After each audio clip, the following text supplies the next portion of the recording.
All right, what's going on, everybody? Today, I wanted to kind of focus more on one topic overall. Let me set the stage a little bit for you. There's one historical event that illustrates the importance of learning from history.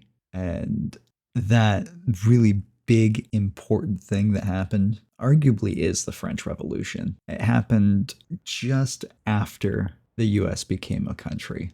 Now, in 1789, France was in the midst of a financial crisis with super high levels of debt and a large, impoverished population. The French monarchy, led by King Louis XVI and Queen Marie Antoinette, was seen as disconnected from the people and unwilling to address their concerns. Eventually, tensions boiled over as they usually do, resulting in a major revolution. There is a storming of the Bastille and the eventual execution of the king and queen. However, the revolution did not bring stability and prosperity that many had hoped for. Instead, it led to years of political instability and violence, culminating in the rise of one Napoleon Bonaparte and his military dictatorship. The craziest thing is all of it could have been avoided if the French leaders had learned from the past. The English Civil War and Glorious Revolution of the 17th century had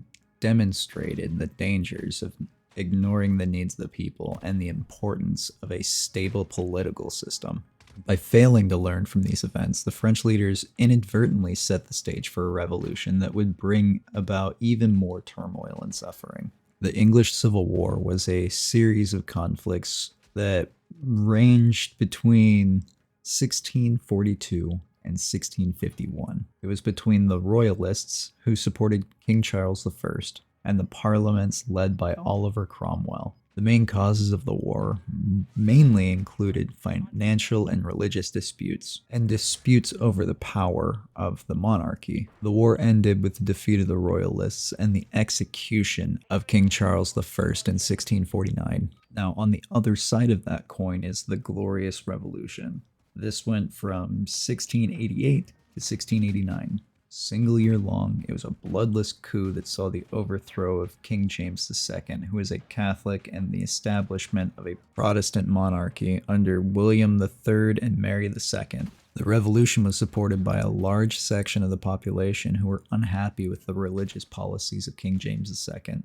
These events had a profound impact on British history, leading to the establishment of a constitutional monarchy and laying the foundations for the development of a parliamentary democracy in Britain.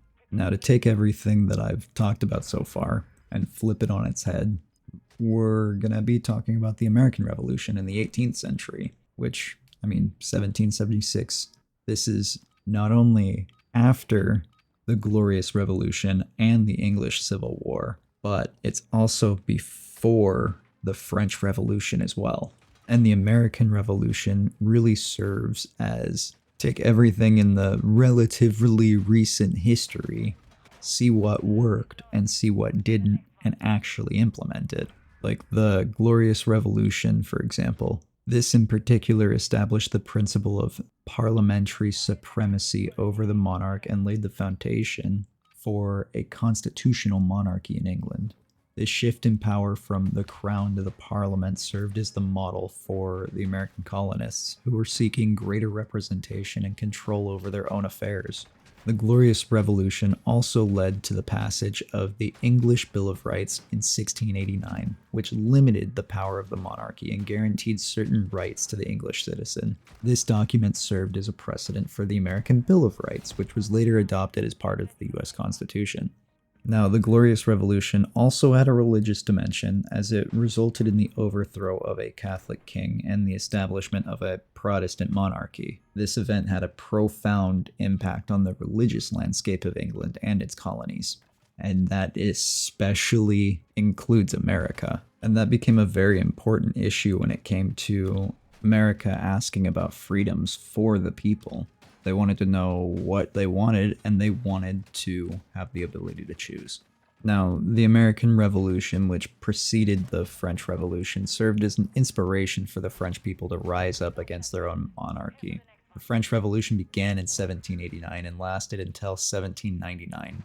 During this time, the French people overthrew their monarchy and established a republic. One of the most significant ways the French Revolution helped the United States was by providing military support during the American Revolution. The French, during the time of the American Revolution, provided American colonists with financial assistance, troops, and naval support especially. And this support was crucial for helping the American colonies defeat the British and gain their independence. Now, the French Revolution was also on the forefront of a lot of people's mind during the time of early America. It had a profound impact on American political thought. The ideas of liberty, equality, and democracy, those were challenged during the French Revolution, and it influenced American political thinkers and helped them shape the development of the United States. The French Revolution also led to the spread of democratic ideas throughout Europe and the world, which in turn influenced the United States as well.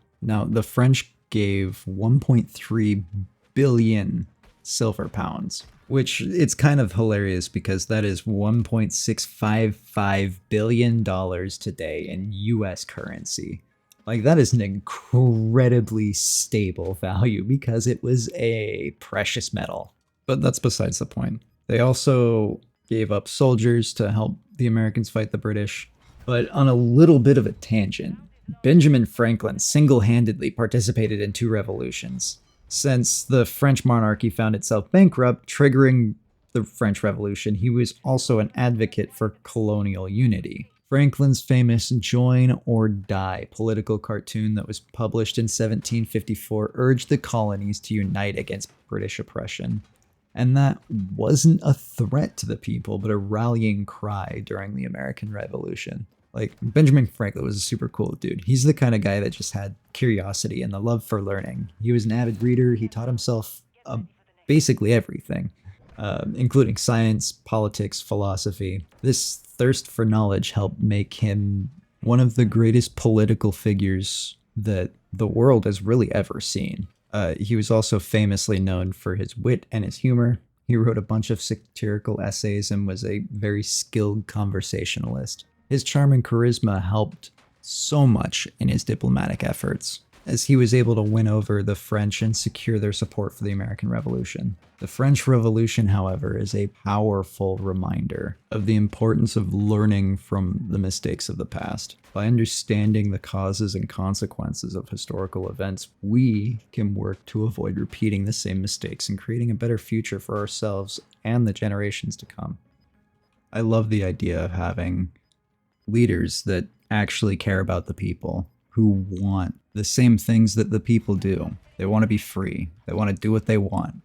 And the fact that another country that was actively watching exactly what the US was doing and creating, that they could not follow in the same footsteps.